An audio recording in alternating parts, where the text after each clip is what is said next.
Gimana ya? Nanda. Halo. Gimana kabar? Gimana? Sehat. Oke. Ini aku boleh duduk nggak? Boleh. Boleh. Silakan.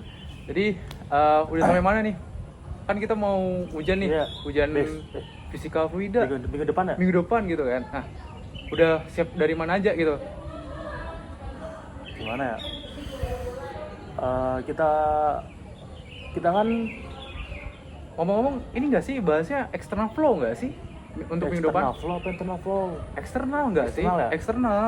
Seingatku eksternal. Kemarin Bu Fadila ngomong gitu. Iya, kayaknya eksternal deh. Nah, jadi lu udah belajar apa aja nih tentang external flow? Gimana ya? Barusan aku baru baca sih. Iya. Kalau external flow itu aliran fluida yang ngalir di luar benda, kayak angin yang lewat di permukaan sayap pesawat gitu loh. Kebalikan dari internal flow yang ngalir di dalam pipa gitu. Oh, berarti itu kayak ini nggak sih, kayak ngalir di atas mobil juga nggak sih? Ya bener. Kayak gimana ya jelasnya ya? Di atas mobil tuh ya bener. Penting banget karena ngaruh ke gaya angkat sama hambatan. Misalnya buat desain kapal, pesawat, bahkan gedung loh. Wah, gedung ya, bahkan sampai gedung itu ya. Terus kalau nggak salah, streamline itu kan bentuknya ngalir bareng sama aliran fluida. Dan juga jadi itu minim hambatan tuh. Sedangkan blown body itu bentuknya nggak ngikutin aliran. Jadi alirannya cepat dan terpisah gitu, yang bikin daerah wake-nya itu bisa gede. Itu benar nggak? Oke, kalau dua itu ya, kalau nggak salah ya, streamline itu bentuknya ngalir bareng sama aliran fluidanya.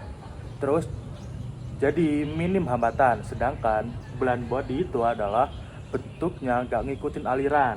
Jadi alirannya cepat pisah dan bikin daerah wake yang gede gitu. Oh, oke. Udah, berarti giliran gue deh yang nanya. Boleh. Tentang soal boundary layer, itu apa sih boundary layer tuh? Boundary layer ya. Boundary layer itu lapisan tipis dekat permukaan benda di mana kecepatan fluida berubah dari 0 sampai kecepatan bebas. Ya. Jadi penting buat analisis gaya gesek dan pemisahan aliran. Oh gitu. Terus kayak laminar atau turbulen tuh tergantung Reynolds number nggak? Nah ini, aku agak bingung soal RE tuh. RE itu gimana sih maksudnya? Reynolds number ya? Atau bisa dibilang RE ya? Itu kalau nggak salah ini nggak sih kayak perbandingan antara gaya inersia terus habis itu sama gaya viskos. Jadi kalau RE-nya besar berarti aliran cenderung turbulen. Oh gitu. Kalau kecil berarti dominan viskos. Jadi laminar gitu. Oh, makanya kalau RE lebih dari 100, aliran udah dominan inersia gitu ya? Ya, benar. Tapi gaya drag itu asalnya dari mana sih? Drag. Oke, gaya drag itu kalau nggak salah dua ya. Pertama, skin friction drag karena gesekan antara fluida dan permukaan benda. Dua, itu ada pressure drag yang muncul karena beda tekanan antara depan dan belakang benda. Jadi makanya bentuk benda itu pengaruh ke drag ya? Bener. Jadi sekarang giliran gue yang tanya lo. Oke. Apa itu gaya lift? Gaya lift ya? Ini pemikiran gue ya, yang gue tahu ya waktu pelajaran Bu Fadila ya.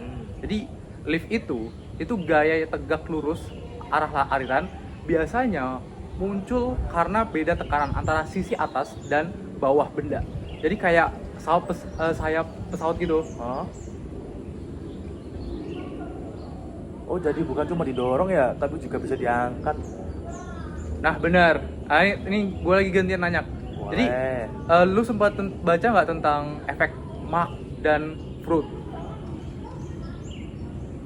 Oh, efek Mach. Kalau efek Mach itu buat aliran yang kecepatannya tinggi, ngaruh ke kerapatan fluida. Biasanya signifikan kalau Mach lebih dari 0,5, sedangkan kalau Freud itu buat benda yang ngambang di permukaan air, ngaruh ke wave drag-nya.